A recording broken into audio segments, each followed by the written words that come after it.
it's Horseplay. What is this now? Week 1, 2, 3, 4. 4. It's flying by. The first quarter's done.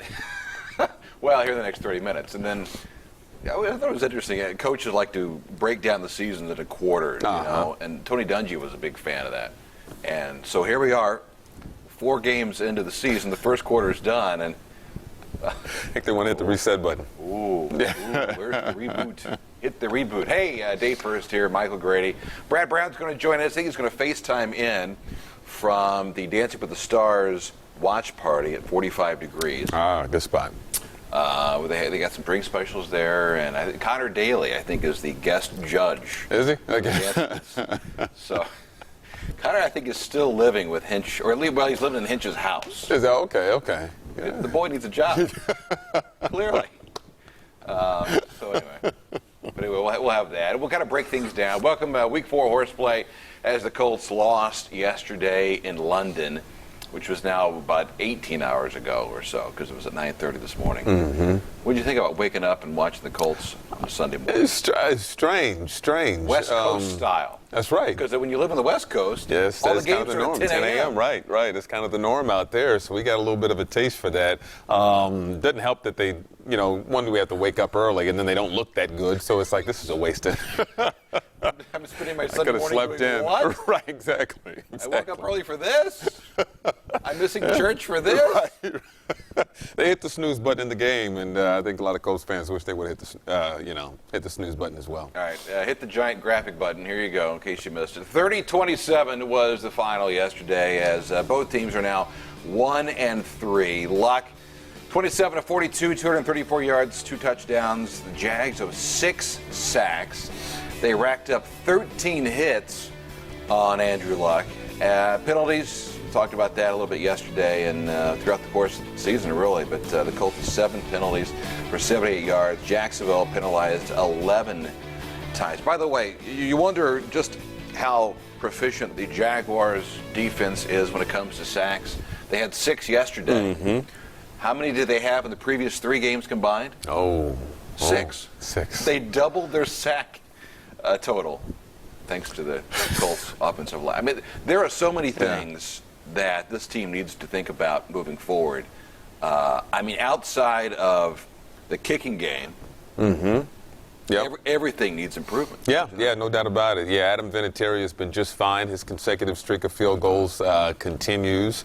Andrew Luck is making plays, especially when he's in a rhythm. I don't look at him as a big issue, but everything else, the offensive line with the 3 rookies that we saw there, not being able to really stick with the running game for the second straight week. We saw Frank Gore have a strong first half and kind of disappear in the second half. Right. The defense continues to give up big plays. They had an opportunity there with the Colts pulling to within 3 on the T.Y. Hilton touchdown catch. Get a stop. Give your offense an opportunity. And they allowed Alan Hearns to get a big touchdown to extend the lead back to 10. It's just top to bottom. Game plan, execution, lack of talent. Top to bottom, they've got issues. I mean, to me, looking back at it, just watching the highlights of the game, because I was on assignment yesterday. We'll get to that in a second. I'll tell you where I was. But anyway, I'm just going back to the highlight. This didn't seem like a team that was really ready to play a game. And is that fair to say? Yeah, and we've seen that quite a bit. And this is my thing. When you face and I talked about this a little bit earlier on the radio, when you face a Belichick, for example, whatever your primary weapon is, his game plan is to take that away. Right. So when the Colts face the New England Patriots, they're going to try to take T.Y. Hilton away. Right. If they play the Steelers, they're going to try to take Antonio Brown away. So on and so forth. You want to take away one of their weapons. What did the Colts really game plan defensively to take away against the Jacksonville Jaguars? Right. Bortles, nobody was shadowing Bortles. We've seen him make plays with his legs in the past. No linebacker, nobody was really shadowing him. He was able to eat up chunks of yards while scrambling. Hearns and Robinson still had really strong days. Right. And the running game, which was heading into Sunday, the 31st ranked rushing offense, got 136 yards on the ground. So you couldn't stop Bortles from scrambling, you couldn't stop the passing game, and you couldn't stop the run. What was the defensive game plan? Other than that, everything went well. Right.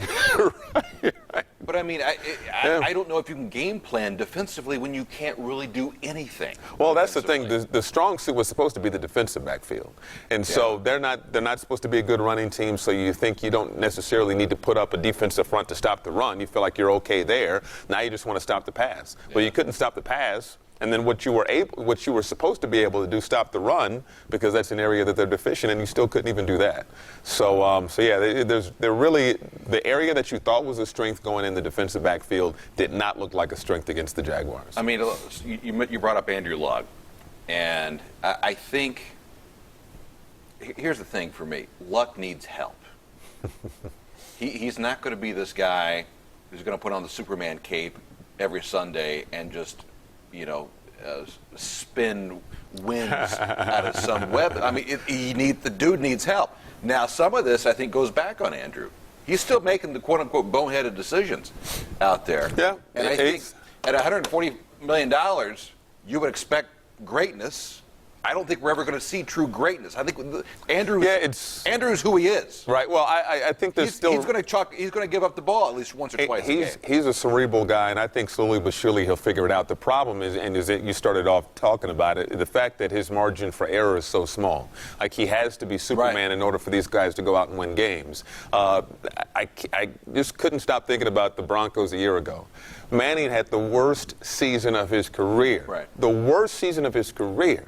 And they still won a Super Bowl. Why? Because in a short amount of time, again, he joined the Broncos the same time that Andrew Luck was drafted by the Colts. Right. And that small amount of time, despite the heavy price tag that he had, they built a complete team around Peyton Manning and got to a Super Bowl. Meanwhile, the Colts, around Andrew Luck, not a good defense. Offensive line still suspect. He has guys at skill positions, but they were dropping the football yesterday. There's not necessarily a complete team around Andrew Luck, so his margin for error is small, and he has to be Superman for these guys to win games. Well, and there's a lot of money being spent. I mean, I like Dwayne Allen, but can't drop the football. You can't drop the ball like he's doing. Nope. T.Y. Hilton getting paid a hell of a lot of money. He needs to act like a player. Yeah. Paid a hell of a lot of money. Yeah, and an example, I tweeted this out yesterday, an example about how these drops can come back to bite you, especially when they add up over time. I believe it was a second down play. Andrew Luck throws the ball to Dwayne Allen, just drops it. Right. It's now third down. Andrew drops back the pass. Ball's batted, intercepted, leads to the first touchdown of the game for the Jacksonville Jaguars. Mm-hmm. That doesn't happen if on second down, Dwayne Allen does what he's paid to $29 million to do. $29 million to drop the football. We can all do that. Hey, we got rid of Kobe for that. By the way, that's right.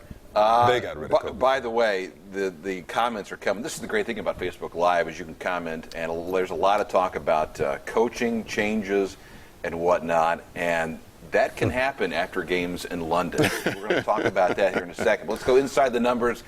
Some of 5 drop passes. We talked about Dwayne's. He had a couple of drops. Although that one on, what do you think? The one on fourth down, was that a drop or was there a good defense? It looked. I mean, it looked close, but we should give credit to the defensive guy for making a. He was definitely in there, but unfortunately, with the season that Allen has had, he's not really given the benefit of the doubt in that situation. Yeah, it's true. You got to earn that benefit of the doubt. Yep. So far, he hasn't had that. And Robert Mathis, boy, Rob. We all, I've said it a lot during the offseason. I've gotten a little bit of debates with my co-host on the radio, Joe Stasiak. Everybody loves Robert. But the thing that I couldn't stop thinking about was Reggie Wayne had as much heart as anybody, as much of a warrior on the offensive side as Robert Mathis was on the defensive side of the ball. And he was so reliable over the course of his career. He has some injuries, and he tells everybody coming off of a bad year that he was going to, hey, I'm back. I'm going to take everybody by storm. Right. I'm going to get back to my former self.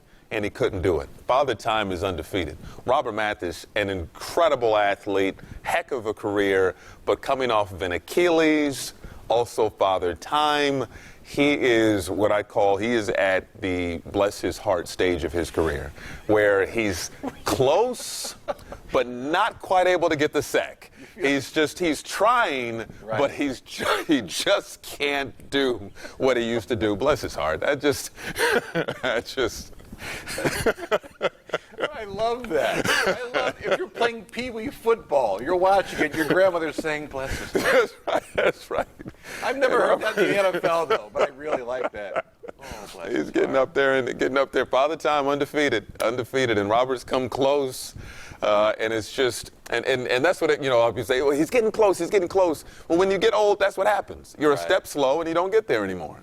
So we'll see what the rest of the season looks like. But for right now, bless his heart. Do you think it'll ever, here's the thing, I don't see how it's going to happen for him. No. If it hasn't happened by now, no. Another 8 games, right. He's even more banged and bruised. And that's the danger in going into the season thinking, well, we got Robert back healthy. If that's the guy you're relying on, a guy who's up there in age to be your pass rushing threat, then you've got issues. Yeah. You've got issues. Yeah. Terrible management decisions. I mean, the personnel. I mean, I think it's kind of a 50-50 between Pagano and Ryan Grigson right now. I mean, they're literally tied at the hip. Well, yeah. Yeah. I don't see any changes between now and the end of the season when it comes to that. Do you? You lose this Chicago game, and which could happen. Which absolutely could happen. A lot of folks are going to keep an eye on them, given this decision not to have the bye week after this London game. You knew the guys may have a little bit of tired legs and some jet lag. Had today off, tomorrow off. Try to get back at it on Wednesday. But you lose that game. We're talking a hot seat, sizzling seat. And this is something Irsay doesn't want to do. He would love to hold off as long as possible because he had the whole, basically a little mini parade over there on West 56th Street. Yeah. Not after last January. So there's going to be some embarrassment whether he has to do it during the season or in the off season because it was a big, hoorah about, hey, these guys are tied at the hip, really believe in these guys, let's go.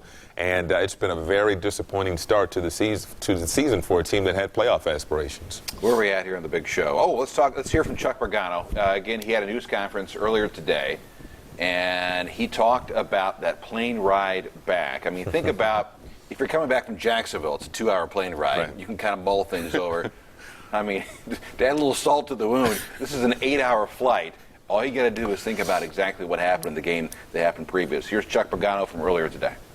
I think everybody, you got to move on, but, it was a long time to sit and reflect and spend a lot of time, with technology as it is. We all have our iPads, so, everybody got to watch that thing over and over and over and over again, which is not a bad thing, but, I'm glad we're playing, Sunday, to be honest with you. I'd hate to be sitting around for 2 weeks, waiting for another opportunity. So I think everybody, felt the same way. Very, very disappointed and frustrated. Everybody's looking for answers, obviously, and you just look at the tape, and it's real simple. It's all right there, and it's all correctable.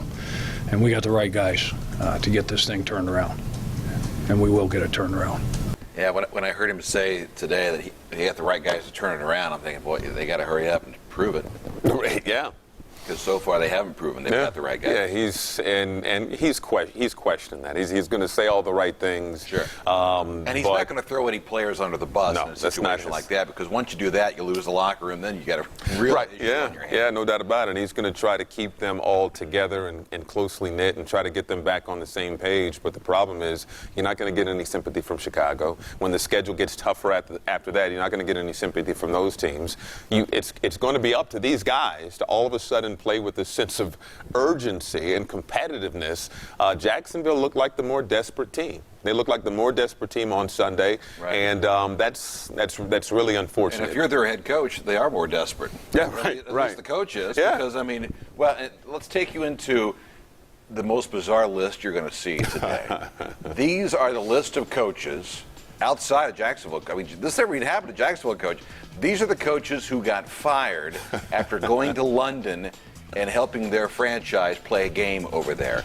We're talking 8 coaches over the last 11 seasons, check that 9th season, that have all gone out on the, and that includes now the Colts offensive line coach, Joe Philbin, and the list goes on and on and on.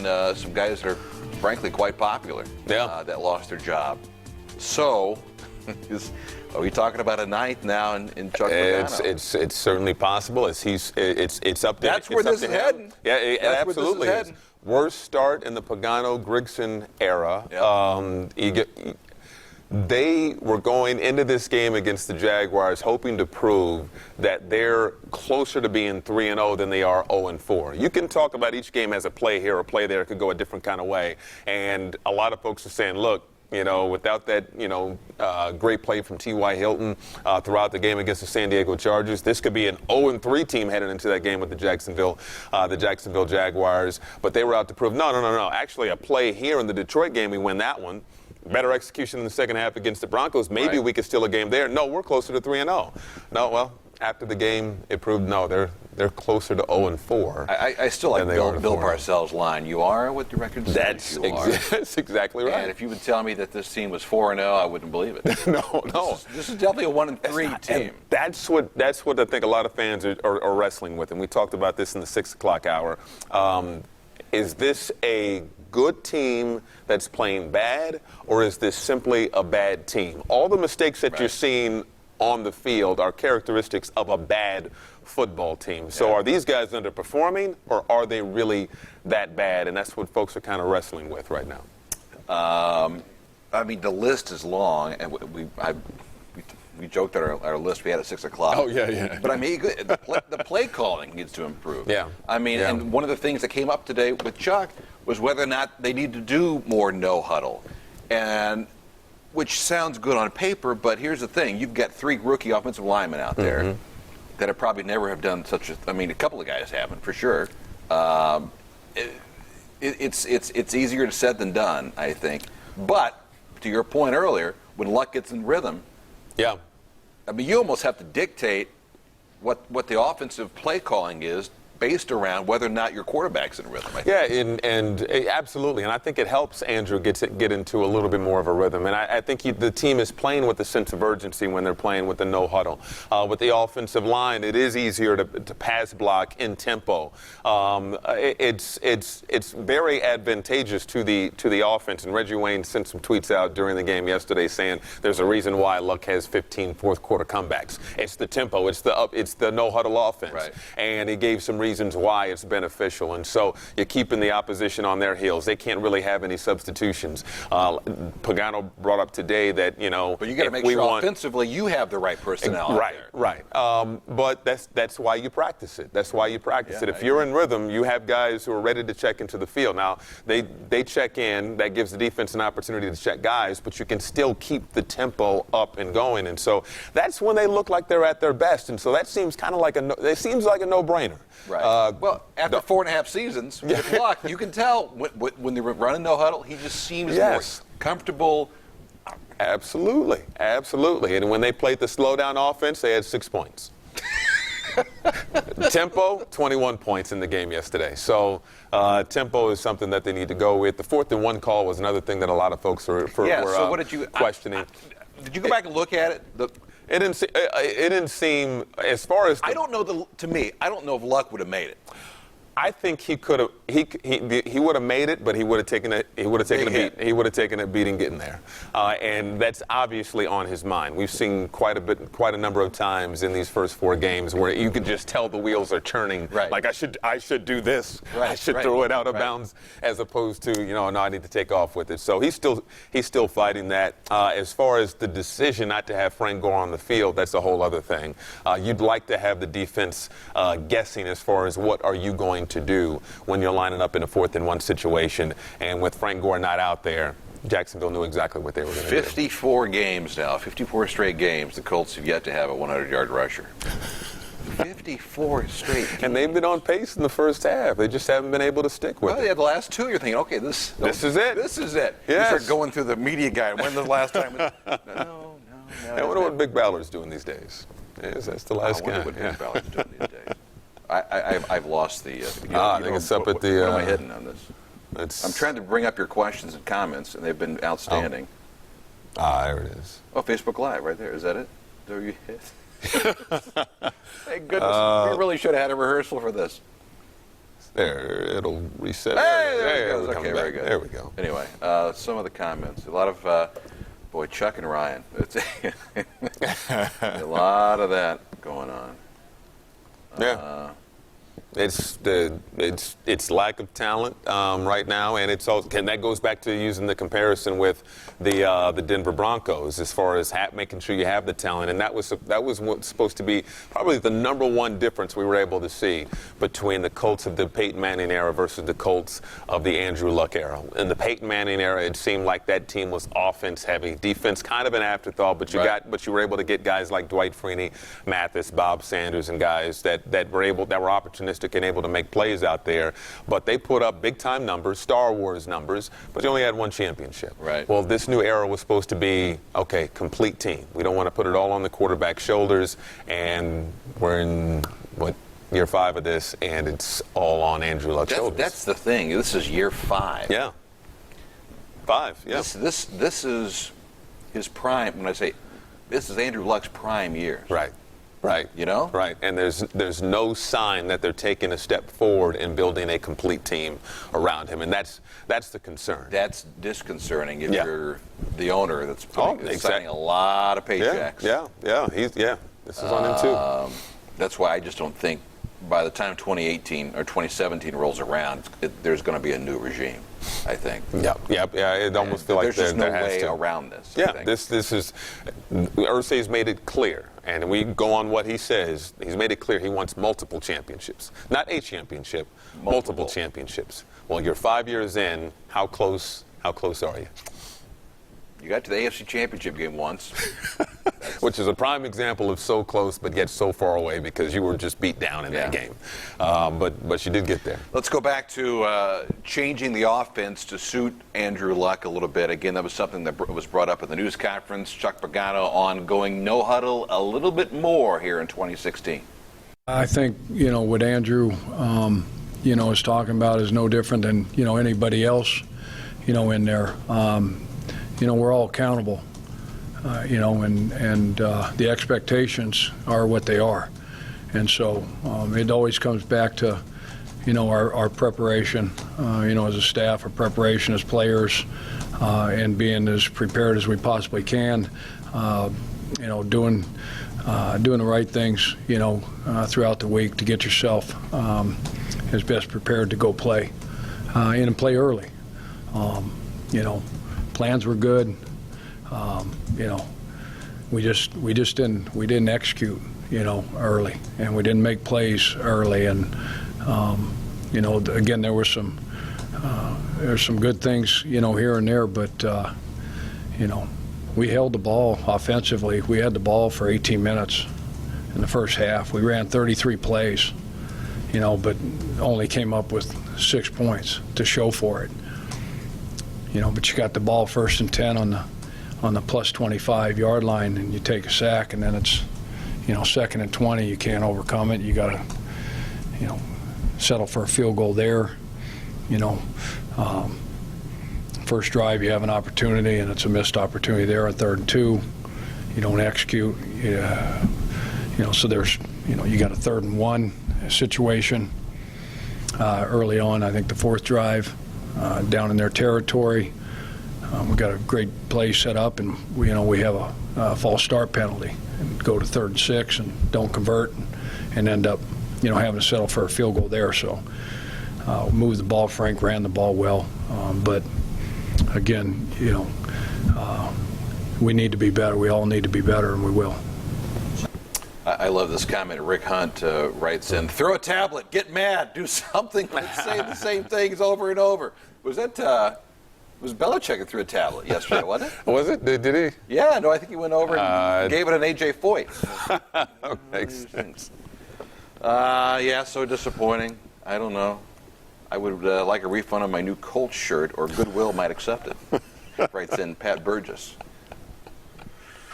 Folks disappointed, and I completely get it. I know, I get it all too. I don't know what I feel like I'm in a position that we're supposed to make people feel good about things.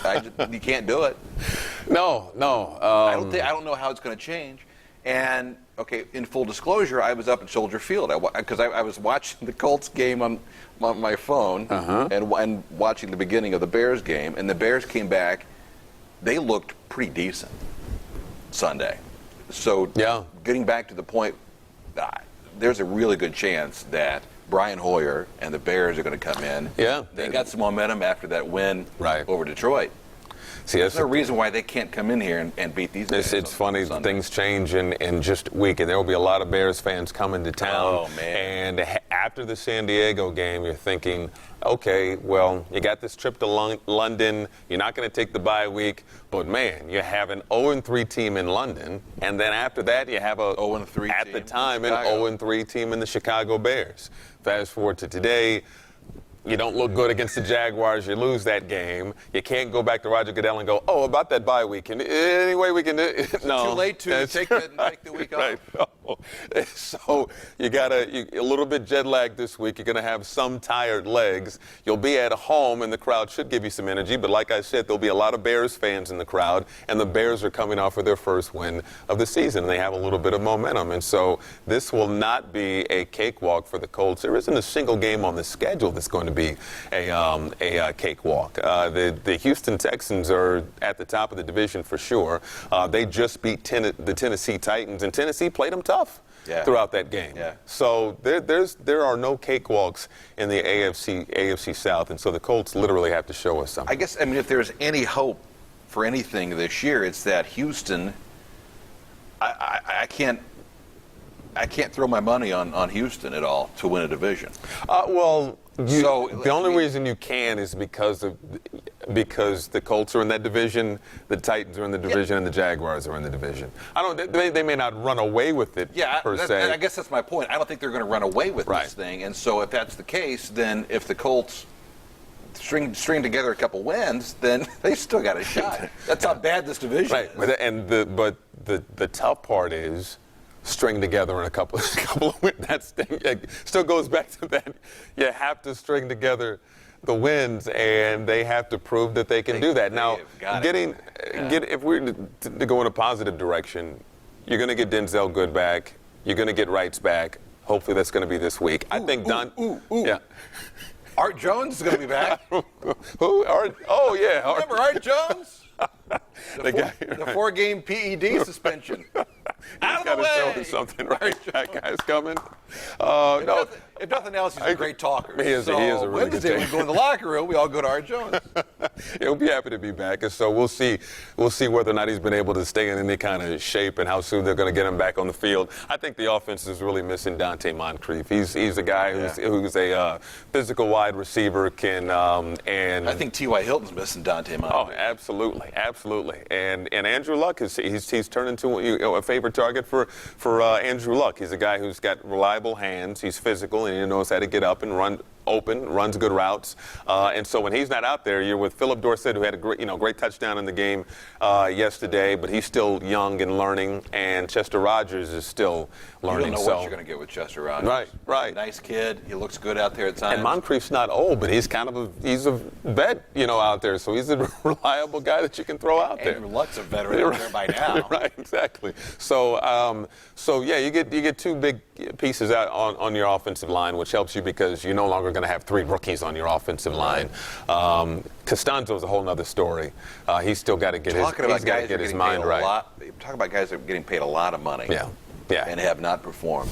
Oh, and it seems to be mental with him because we've seen him go head to head with some really good defensive ends in this league, and he's getting beat by guys who aren't household names now, and it seems all mental. It's a cliche, but there are guys in the league, once they get that big contract, their career goes south, and I never thought that would happen to the guys on this team. But Costanzo is right now living up to that cliche. Yeah, you don't know when a guy is going to plateau, and it happens for different guys at different stages where they lose their hunger. For some guys, it's being drafted into the league. Oh, I made it, and then they kind of relax. Right. Some guys, it's that first big contract. Some guys, it's a Pro Bowl. Some guys, it's a championship.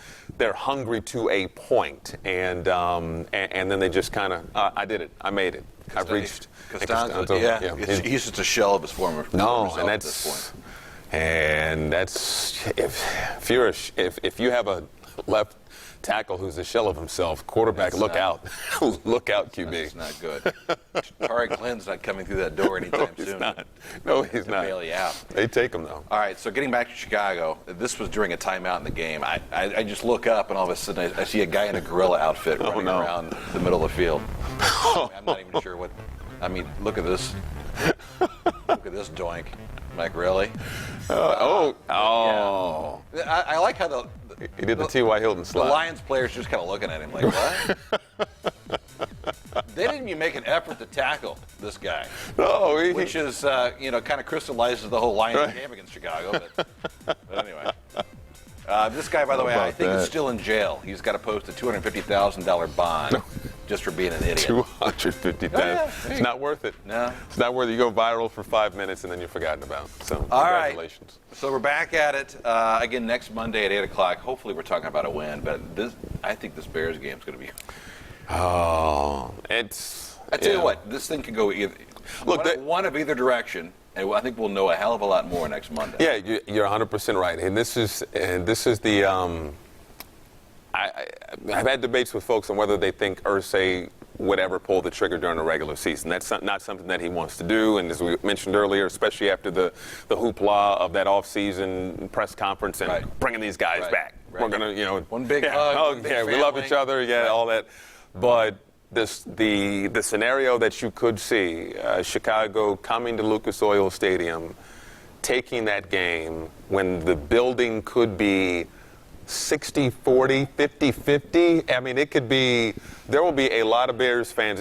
Go back to week 1. You heard Lions fans. I didn't even know there were that many Lions fans around. Period. You heard Lions fans at Lucas Oil Stadium. Chicago will not be shy about making that trip. And so I imagine Irsay in a suite. Bears out executing the Colts. The building is loud because there's Bears fans there. A lot of navy and orange. If you lose that game, that could be enough to push Irsay over the edge. So they've got the guys need to feel the heat this week. The guys talk about how much they love Chuck Pagano. Prove it. That'll do it for us. Once again, we're back here at 8 o'clock. Colts and Bears this coming Sunday in a 1 o'clock kick. Hopefully the tone of this horseplay segment is changing. I don't know. I'm not betting on it. Who knows? Play better. For Michael Grady, I'm Dave Furst. We'll see you back here next Monday. Thanks for tuning in, everybody. We'll see you next week.